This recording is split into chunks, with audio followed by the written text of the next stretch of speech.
여러분, 소주 한 잔 좋아하시나요? 저도 젊을 땐 회식 자리에서, 요즘은 집에서 혼자 한두 잔씩 즐깁니다. 그런데 오늘은 그 소주를 마시는 이야기가 아닙니다. 바르는 소주 들어보셨나요? 아니 원장님, 소주를 어떻게 발라요? 엎은 거 닦다가 그런 말하는 거죠. 대부분 이렇게 말씀하시죠. 하지만 그 웃음 뒤에는 아직 몰랐던 소주의 또 다른 얼굴이 숨어 있습니다. 우리가 흔히 마시는 소주는 단순한 술이 아닙니다. 안녕하세요. 저는 신경과 전문의 이유진입니다. 저는 진료를 하면서 수년 동안 환자분들에게서 이런 이야기를 들었습니다. 밤에 무릎이 쑤셔서 잠을 못 자요. 계단 내려올 때마다 찌릿하고 바람만 불어도 시려요. 그럴 때마다 저는 약 대신 생활 속에서 통증을 완화할 수 있는 방법을 찾았습니다. 그 해답 중 하나가 바로 이 소주를 이용한 관리법이었죠. 물론 마시는 게 아니라 바르는 겁니다. 의학적으로 보면 소주의 알코올은 피부 표면의 혈관을 확장시키고 열감을 만들어 순환을 촉진합니다. 그래서 혈액이 잘 돌지 않아 생기는 통증, 특히 무릎이나 어깨, 허리처럼 자주 쓰는 관절 부위의 뻣뻣함에 의외로 도움이 될 수 있습니다. 소주는 스며드는 순간 열이 나면서 근육을 풀어주고 피부 밑의 순환을 도와줍니다. 특히 어떤 재료와 함께 쓰면 그 효과가 훨씬 커지죠. 그 재료가 바로 오늘의 핵심입니다. 이건 민간요법이 아닙니다. 단순한 옛날식이 아니라 의학적 원리를 응용한 생활요법입니다. 실제로 저와 오랫동안 진료 인연을 맺은 분들 중 무릎이 아파 밤마다 뒤척이던 어르신들이 이 방법을 꾸준히 적용하고 나서 요즘은 푹 자요. 아침에 발 내딛기가 훨씬 편해요. 이렇게 웃으며 말씀하십니다. 무릎 통증은 단순히 나이가 들어서 생기는 게 아닙니다. 생활 습관, 근육의 균형, 체중, 혈류, 체온, 이 모든 게 복합적으로 얽혀 있죠. 그렇기 때문에 치료도 단 하나로 끝나지 않습니다. 오늘 제가 이야기하려는 소주를 활용한 생활요법은 그 중에서도 가장 쉽게 스스로 시도할 수 있는 방법입니다. 비싼 약, 어려운 운동보다 더 중요한 건 매일 꾸준히 몸을 돌보려는 마음입니다. 여러분의 냉장고에 있는 그 소주 한 병이 그 출발점이 될 수 있습니다. 이 영상 끝까지 함께 하신다면 소주에 어떤 재료를 얼마나 섞어야 하는지, 언제 바르면 가장 효과적인지, 그리고 절대 해서는 안 되는 실수는 무엇인지 모두 정확히 배우게 되실 겁니다. 영상을 시청하시기 전에 좋아요와 구독 부탁드립니다. 여러분의 좋아요와 구독은 저에게 큰 힘이 됩니다. 혹시 주변 지인들 중에서 무릎이 시려서 밤에 잠 못 이루는 분이 계신가요? 그분께 이 영상을 꼭 공유해 주세요. 여러분의 작은 클릭이 누군가의 통증을 덜어주고 다시 건강하게 걸을 수 있는 기회를 만들어줄지도 모릅니다. 자, 그럼 이제 본격적으로 들어가 보겠습니다. 왜 우리의 무릎은 나이를 먹을수록 시리고 뻣뻣해지는 걸까요? 그리고 약이나 주사로는 왜 완전히 낫지 않는 걸까요? 제1장 무릎 통증의 진짜 원인. 우리가 오늘 이야기하려는 건 단순히 소주를 어디에 바르느냐가 아닙니다. 그보다 훨씬 중요한 건 왜 우리 무릎이 그렇게 아픈가, 그 근본 이유입니다. 많은 분들이 무릎 통증을 나이 들어서 생기는 일로 생각합니다. 물론 나이가 들면 관절이 조금씩 닳는 건 맞습니다. 하지만 같은 70대라도 어떤 분은 멀쩡히 등산을 다니고 어떤 분은 평지를 걸을 때도 통증을 느낍니다. 결국 나이가 아니라 생활 습관의 차이가 문제입니다. 무릎은 우리 몸의 기둥이자 충격을 가장 많이 받는 관절입니다. 걷고, 서고, 앉고, 심지어 누워서 자세를 바꿀 때도 무릎은 쉼 없이 움직입니다. 그만큼 혹사당하기 쉽고 작은 균열에도 바로 반응하죠. 자, 그럼 하나씩 살펴볼까요? 제가 진료실에서 가장 자주 본 무릎 통증의 5가지 원인입니다. 1번 연골의 마모. 무릎 속 쿠션이 닳고 있다. 무릎 안쪽에는 연골이라는 쿠션이 있습니다. 이건 뼈와 뼈가 직접 부딪히지 않도록 완충해주는 보호막이죠. 그런데 40대 이후부터는 이 연골이 서서히 닳기 시작합니다. 특히 바닥 생활, 쪼그려 앉기, 무릎 꿇기 같은 자세를 자주 하면 그 마모 속도가 훨씬 빨라집니다. 연골이 얇아지면 처음엔 삐끗하는 느낌으로 시작하지만 점점 무릎이 붓고 계단을 오르내릴 때 통증이 심해집니다. 2번 근육과 인대의 약화, 무릎을 잡아주는 힘이 풀린다. 무릎을 둘러싼 근육, 특히 허벅지 앞의 대퇴사두근과 뒤쪽의 햄스트링 근육은 무릎을 단단히 잡아주는 지지대입니다. 그런데 이 근육이 약해지면 관절이 흔들리기 시작하고 작은 움직임에도 통증이 쉽게 생깁니다. 앉는 시간이 긴 생활, 운동 부족, 혹은 무릎이 아프다고 계속 쉬기만 하면 근육이 더 약해집니다. 그래서 통증이 줄지 않고 오히려 더 커지죠. 제가 늘 환자분들께 말씀드립니다. 운동은 약이지만 쉬는 건 독이 될 수도 있습니다. 3번 혈액순환 저하, 무릎이 식으면 통증은 잘한다. 무릎은 생각보다 혈관이 적은 관절입니다. 그래서 혈액순환이 조금만 나빠져도 산소와 영양 공급이 줄고 회복 속도도 떨어집니다. 특히 날씨가 추운 날, 무릎이 시리고 뻣뻣한 이유가 바로 이것입니다. 소주의 알코올은 피부에 닿으면 일시적으로 혈관을 확장시켜 순환을 돕고 근육의 긴장을 풀어줍니다. 그래서 이 원리를 이용한 외용순환요법은 무릎을 따뜻하게 유지하는 데 도움이 됩니다. 4번 체중 증가, 1kg 늘면 무릎은 35kg 더 버텨야 한다. 무릎은 우리 몸에서 가장 큰 하중을 견디는 관절입니다. 걷는 순간 체중의 약 3배, 계단을 오를 때는 5, 6배의 압력이 걸립니다. 즉, 체중이 1kg만 늘어도 무릎엔 35kg의 추가 압력이 생깁니다. 그래서 무릎 통증이 심한 분이 단 2, 3kg만 감량해도 걷는 게 훨씬 편해집니다. 운동을 하기 어려운 분이라면 식사 조절만으로도 충분합니다. 덜 먹는 다이어트가 아니라 부드럽게 걷기 위한 체중 조절입니다. 5번 생활습관과 외상, 무릎은 기억한다. 예전에는 괜찮았던 운동이나 자세도 나이가 들수록 관절에는 부담이 됩니다. 등산, 달리기, 무거운 물건 들기, 무릎 꿇기, 이 모든 동작이 반복되면 관절 속 미세한 손상이 쌓입니다. 한번 다쳤던 무릎은 회복돼도 약간의 흔적을 남깁니다. 그리고 날이 흐리거나 피로가 쌓일 때 그 부위가 다시 시큰거리는 겁니다. 이럴 때 가장 중요한 건 무릎이 보내는 신호를 참지 않고 듣는 것입니다. 통증을 무시하고 버티면 관절은 더 빨리 닳습니다. 잠시 쉬어주고 따뜻하게 해주고 부드럽게 마사지해주는 것이 무릎이 원하는 진짜 치료입니다. 이렇게 5가지 원인은 서로 연결되어 있습니다. 연골이 다르면 근육이 긴장하고 혈류가 나빠지면 염증이 생기고 통증 때문에 움직이지 않으면 체중이 늘어나죠. 그래서 치료도 한 가지 방법으로는 완전하지 않습니다. 소주와 이것을 이용한 외용법은 그중 하나의 작은 열쇠, 통증을 완화하고 순환을 도와주는 보조 열쇠입니다. 이제 다음 장에서는 그 소주와 이것이 만나 어떻게 통증을 누그러뜨리는지, 즉 소주와 이것의 과학적 원리와 실제 효과를 조금 더 깊이 살펴보겠습니다. 제2장 소주와 이것의 놀라운 작용 원리. 자, 이제 궁금하시죠? 그럼 그 소주에 뭘 넣어야 효과가 있나요? 오늘의 주인공은 바로 생강입니다. 생강은 예로부터 몸을 데우는 약초로 불려왔습니다. 차로 마시기도 하고 음식 양념으로 쓰기도 하지만 피부에 바르는 용도로도 아주 오래전부터 활용되어 왔습니다. 특히 소주와 만나면 서로의 약점을 보완하며 통증 완화의 시너지를 냅니다. 1번 혈관 확장 효과. 피가 잘 돌면 통증은 줄어든다. 먼저 생강의 대표 성분인 진저롤과 슈가올은 피부에 닿는 순간 혈관을 살짝 확장시켜 혈류를 개선합니다. 이때 소주 속 알코올이 흡수 통로를 넓혀주는 역할을 합니다. 즉, 소주는 단순한 술이 아니라 활성 성분이 더 깊이 스며들도록 돕는 매개체입니다. 무릎이 시큰거릴 때 가장 큰 원인은 혈류가 원활하지 않아 산소와 영양이 제대로 공급되지 못하는 데 있습니다. 소주와 생강을 함께 바르면 피부가 따뜻해지며 순환이 부드럽게 이어집니다. 피가 돌면 통증은 줄고 붓기도 서서히 가라앉습니다. 2번 항염 진통 작용. 염증이 불을 끄는 생강. 무릎 통증의 또 다른 핵심은 염증입니다. 연골이 닳거나 근육이 약해지면 관절 주변에 미세한 염증이 생깁니다. 이 염증이 신경을 자극하면서 통증을 느끼게 되는 것이죠. 생강 속에는 쇼가올이라는 천연 항염 성분이 들어 있습니다. 이 성분은 통증 유발 물질의 생성을 막고 부은 부위의 열감을 완화하는 데 도움을 줍니다. 그래서 꾸준히 사용하면 무릎이 붓거나 열감이 느껴질 때 그 증상이 점점 줄어듭니다.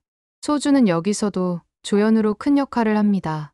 알코올의 휘발성이 피부 표면의 온도를 순간적으로 올렸다가 빠르게 식히는 과정을 반복하면서 혈류 순환과 염증 완화 반응을 동시에 촉진합니다. 3번 근육 이완 효과. 굳은 무릎이 부드럽게 풀린다. 통증이 있을 때 무릎이 뻣뻣하게 굳는 이유는 근육이 통증을 피하려고 스스로 긴장하기 때문입니다. 생강의 따뜻한 자극은 이런 근육의 긴장을 자연스럽게 풀어줍니다. 특히 무릎 주변의 햄스트링, 대퇴사두근, 슬개근 주변을 부드럽게 자극하면서 뭉친 근육이 서서히 이완됩니다. 소주가 가진 온열 전달력이 여기에 더해지면 그 따뜻함이 피부 아래 근육층까지 닿게 됩니다. 이건 단순한 열감이 아니라 몸이 스스로 풀리는 자연스러운 이완 반응입니다. 그래서 이 방법을 쓰신 분들이 공통적으로 말씀하십니다. 무릎이 덜 묵직해요. 밤에 다리를 뻗고 자는 게 편해졌어요. 이건 단순한 느낌이 아니라 혈류, 근육, 염증이라는 세 가지가 동시에 완화된 결과입니다. 4번 시너지의 핵심. 소주가 길을 열고 생강이 치료한다. 이 두 재료의 관계를 한마디로 정리하면 이렇습니다. 소주는 문을 열고 생강은 그 안에서 일을 한다. 소주는 알코올의 특성으로 피부 장벽을 잠시 열어 생강의 유효 성분이 안쪽까지 도달할 수 있게 합니다. 생강은 그 안에서 혈관을 확장시키고 염증을 누그러뜨립니다. 결과적으로 두 재료가 만나면 혈류 촉진, 항염, 근육 이완, 세 가지 효과가 동시에 나타나는 겁니다. 이건 단순한 민간요법이 아니라 피부 약물 전달 원리를 생활 속에 적용한 형태라고 볼 수 있습니다. 그래서 단순히 소주에 생강을 넣는다가 아니라 그 안에서 일어나는 과학적인 반응을 이해하면 훨씬 안전하고 효과적으로 쓸 수 있습니다. 사용 전 알아야 할 포인트. 효과보다 중요한 건 안전. 여기서 꼭 기억해야 할 게 있습니다. 이건 어디까지나 외용 보조요법이지 치료제는 아닙니다. 피부에 상처가 있거나 염증이 심할 때는 절대 사용하면 안 됩니다. 또한 알코올에 예민한 피부는 팔 안쪽에 소량 테스트를 먼저 해보고 사용하는 게 좋습니다. 효과를 빨리 보겠다고 자주 바르면 오히려 피부가 건조해지고 자극이 생길 수 있습니다. 하루 1회 5분에서 10분 마사지 후 보온. 이게 가장 안전하고 효과적인 기준입니다. 이제 이 원리를 알았으니 다음 단계는 훨씬 쉽습니다. 실제로 소주와 생강을 어떤 비율로 섞고 얼마나 숙성해야 가장 좋은 효능을 내는지, 그리고 무릎에 바를 때의 순서와 요령을 알려드리겠습니다. 집에서도 바로 따라할 수 있는 가장 간단한 소주 생강 외용제 레시피를 함께 만들어 봅시다. 제3장 만드는 법과 사용법. 이제 원리도 알았으니 직접 만들어 봐야겠죠? 사실 준비물은 단 2가지뿐입니다. 소주와 생강. 하지만 어떻게 손질하느냐, 얼마나 숙성시키느냐에 따라 효과가 달라질 수 있습니다. 지금부터 제가 진료실에서 환자분들께 실제로 알려드렸던 가장 간단하고 안전한 방법을 단계별로 말씀드리겠습니다. 준비물. 마트에 다 있습니다. 먼저 소주입니다.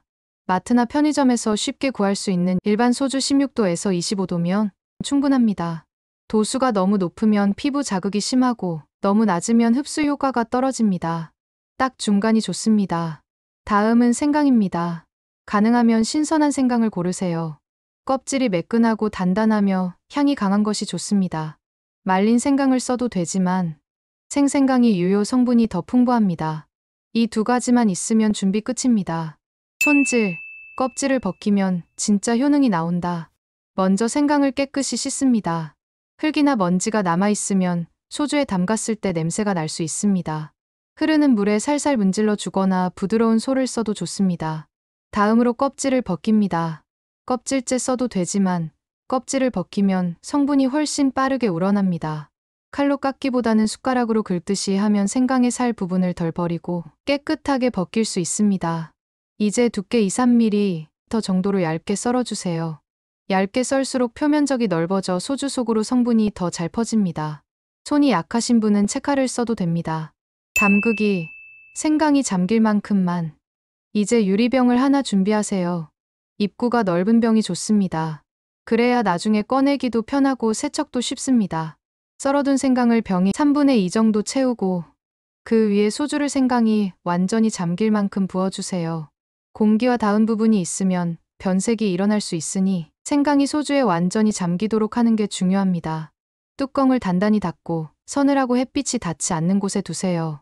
햇빛에 오래 노출되면 알코올이 날아가고 생강의 유효 성분이 변질될 수 있습니다. 숙성. 하루보단 일주일이 좋습니다. 최소 3일 이상은 두셔야 합니다. 이틀만 해도 향이 올라오지만 가능하면 일주일 정도 숙성시키면 색이 노르스름해지고 향이 깊어집니다. 하루에 한 번 병을 살짝 흔들어 주세요. 이렇게 하면 생강 성분이 골고루 퍼지고 우러나는 속도가 빨라집니다. 완성된 소주 생강물은 냉장 보관하면 한 달 정도 쓸 수 있습니다. 색이 옅어지고 향이 약해지면 새로 담가주세요. 바르는 순서: 깨끗한 피부, 부드러운 손. 사용할 때는 반드시 무릎을 깨끗이 씻고 물기를 닦아주세요. 피부에 땀이나 먼지가 남아있으면 유효 성분이 깊이 흡수되지 않습니다. 깨끗한 거즈나 화장솜에 소주 생강물을 듬뿍 적셔서 통증이 있는 부위에 부드럽게 올려줍니다. 문지르지 말고 살짝 누르듯이 피부 속으로 스며들게 하세요. 3분에서 5분 정도 지나면 피부가 따뜻해지면서 은근히 열감이 올라옵니다. 이때 손바닥으로 무릎을 감싸듯이 천천히 원을 그리며 마사지합니다. 한쪽당 5분, 총 10분 정도면 충분합니다. 바른 후에는 얇은 수건이나 무릎 보호대를 가볍게 덮어 따뜻한 온기를 유지하세요. 이 보온 단계가 효과를 오래 유지시킵니다. 사용 횟수: 하루 2번이 가장 이상적입니다. 아침 1번, 저녁 1번. 이 2번이 가장 이상적입니다. 아침엔 하루 활동 전 관절을 부드럽게 풀어주고 저녁엔 하루 쌓인 피로를 풀어줍니다. 통증이 심한 분이라도 하루 3번 이상은 권장하지 않습니다. 과하면 자극이 되고 피부가 건조해질 수 있습니다. 꾸준히 2주 이상만 해보세요. 대부분의 분들이 무릎이 가벼워졌다는 변화를 느낍니다. 이제 여러분의 냉장고 속 소주 한 병이 단순한 술이 아니라 무릎을 위한 천연 관리 도구로 바뀌었습니다. 비싼 치료가 아니어도 매일 10분의 습관이면 충분합니다. 다음 장에서는 실제로 이 방법을 통해 통증이 완화된 환자들의 사례, 그리고 사용 시 꼭 피해야 할 실수와 부작용 예방법까지 알려드리겠습니다. 제4장, 실제 사례와 부작용 방지법. 이제 직접 소주 생강 요법을 실천한 분들의 이야기를 들어볼 차례입니다. 제가 진료실에서 가장 인상 깊게 기억하는 두 분의 이야기를 소개하겠습니다. 김진수 어르신의 이야기. 한 달 만에 다시 걸었습니다. 김진수 어르신은 퇴직 후 매일 아침 산책을 즐기시던 분입니다. 하지만 작년 가을부터 무릎이 시큰거려 계단을 내려올 때마다 얼굴을 찡그리셨죠. 약을 먹으면 나았다가 다시 아파지는 걸 반복하던 그분께 제가 이 방법을 권했습니다. 선생님, 소주에 생강을 넣어서 무릎에 바르라고요. 처음엔 반신반의했지만 아침 저녁 2번씩 꾸준히 하셨습니다. 첫 3일은 그저 따뜻하다는 정도였고 일주일이 지나자 어라, 아침에 첫발 디딜 때 지릿한 통증이 거의 없네. 라고 생각하셨다고 합니다. 한 달 후 진료실에 오셨을 땐 표정이 달라져 있었습니다. 요즘은 시장도 걸어 다녀요. 그분의 무릎이 완전히 새 것처럼 된 건 아니지만 통증이 줄어들어 움직임이 자연스러워졌고 생활 자신감이 돌아왔습니다. 이 사례가 말해주는 건 단순합니다. 꾸준함이 약보다 세다는 것이죠. 이처럼 많이 하지 않더라도 통증은 분명히 줄일 수 있습니다. 반면 또 다른 사례를 말씀드리겠습니다. 이상수 어르신의 이야기.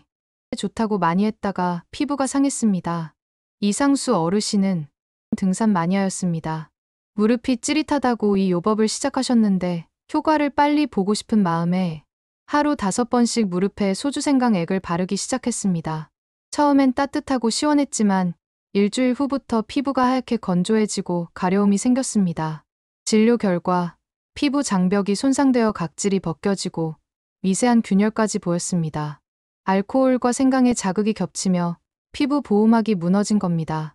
이후 저는 즉시 사용을 중단하게 하고 2주간 보습제 치료를 병행했습니다.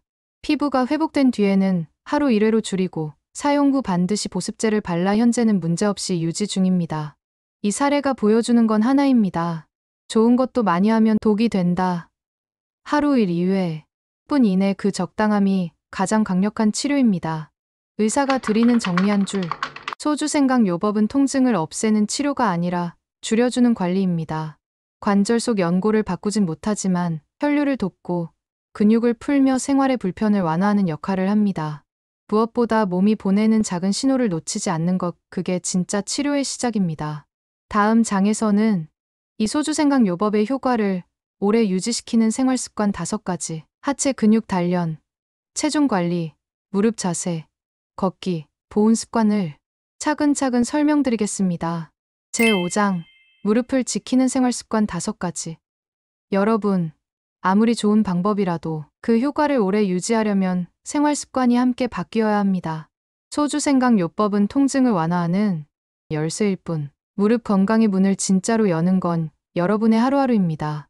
오늘은 제가 환자분들께 늘 강조하는 무릎을 지키는 5가지 습관을 정리해 드리겠습니다. 하체 근육 단련. 무릎은 근육이 지켜준다. 무릎은 근육이 잡아주는 관절입니다.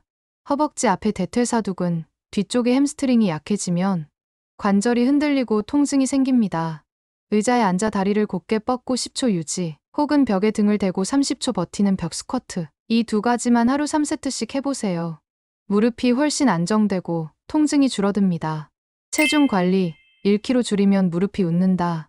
무릎은 걸을 때 체중의 3배, 계단을 오를 때는 6배의 하중을 받습니다. 즉, 체중 1kg만 줄여도 무릎에는 30kg의 하중이 줄어듭니다. 무리한 단식보다 조금 덜 먹기, 튀긴 음식 줄이기, 이 2가지만으로도 충분히 변화가 옵니다. 체중이 줄면 무릎의 압력이 줄고 통증이 완화됩니다. 잘못된 자세 피하기, 쪼그려 앉기는 금지. 쪼그려 앉기, 무릎 꿇기, 오래 서 있기, 이 3가지는 무릎 연골을 빠르게 닳게 합니다. 가능하면 바닥 대신 의자 생활, 그리고 일어설 땐 손으로 체중을 나눠주기를 습관화하세요. 작은 습관이 큰 변화를 만듭니다. 하루 30분 걷기. 가만히 있으면 더 아프다. 통증이 있다고 움직이지 않으면 근육이 더 약해집니다. 천천히, 일정하게, 꾸준히 걷기. 숨이 차지 않을 정도의 속도로 하루 30분이면 충분합니다. 통증이 심하면 수영이나 실내 자전거로 대체해도 괜찮습니다. 움직이는 것이 곧 치료입니다. 따뜻하게 유지하기. 무릎은 온도를 기억한다. 무릎이 차가워지면 혈류가 떨어지고 통증이 커집니다. 겨울엔 무릎 보호대를, 여름엔 찬바람이 직접 닿지 않게 하세요. 잠들기 전 따뜻한 수건을 5분만 대도 순환이 좋아집니다. 따뜻함은 곧 회복입니다. 무릎은 하루 종일 여러분을 지탱하는 조용한 기둥입니다. 한번 손상되면 회복이 오래 걸리지만 매일의 작은 관리가 그 속도를 바꿉니다. 매일 10분, 그 꾸준함이 무릎을 되살립니다. 오늘 영상이 도움이 되셨다면 여러분의 무릎 상태나 경험을 댓글로 남겨주세요. 어떤 동작이 힘들었는지, 소주 생강 요법을 써보신 분들의 후기도 궁금합니다. 여러분의 이야기가 다음 영상을 준비하는 데 큰 힘이 됩니다. 시청해주셔서 감사합니다. 혹시 다른 무릎 통증 영상이나 건강 정보를 얻고 싶으시면 지금 보이는 카드를 클릭해 주시면 시청하실 수 있습니다.